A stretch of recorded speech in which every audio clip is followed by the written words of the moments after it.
All right, this detransitioner actually found a huge difference between the transgender cult and Christianity. There's a big difference between these two communities that I've been a part of. One, it's all about you. It's all about you and how well you can change yourself. And the other, being a Christian, it's all about him.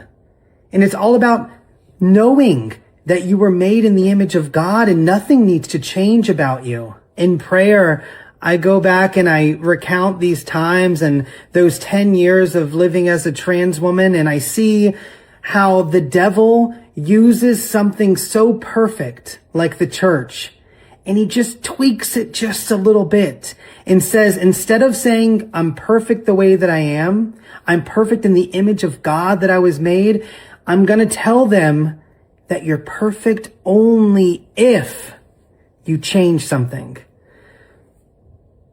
So if you want to know the lie that's being sold, it's that. It's the lie that you have to fix what God made perfect. You don't. Happy Friday. God bless.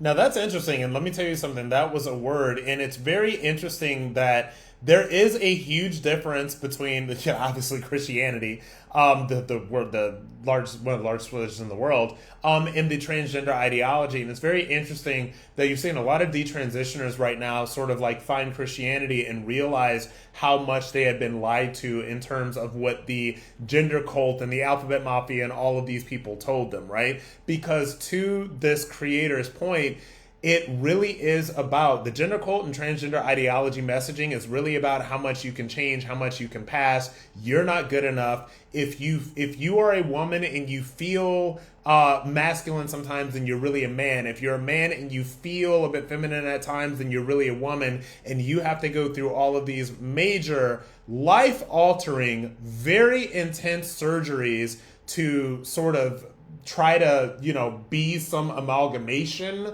of whatever it is that you're pretending to be. And not only that, we need to use the federal government to enact legislation to protect people like you, quote unquote. And then also, we need to force everybody else on the planet to go along with your delusion. Like, this is literally what the gender cult and the transgender cult sold to an unfortunate amount of people for a very, very long time. Now, I am personally glad I've seen this whole thing. Like, I was there when it started. I was a gay lib. Then everything started becoming about trans. And then I was like, for a lot of different reasons, I was like, okay, well, this is crazy. Then I became a conservative Republican, all that. And I've seen the shift. And I've seen the shift away from hyper focus on transgender identity to the point where we literally need legislation and all of this rigmarole, all right, to placate what is literally 1/10 of 1% of the population.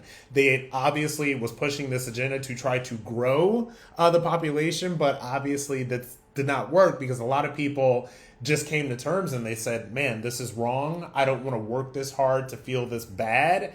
And I'm just going to opt out of the entire cult.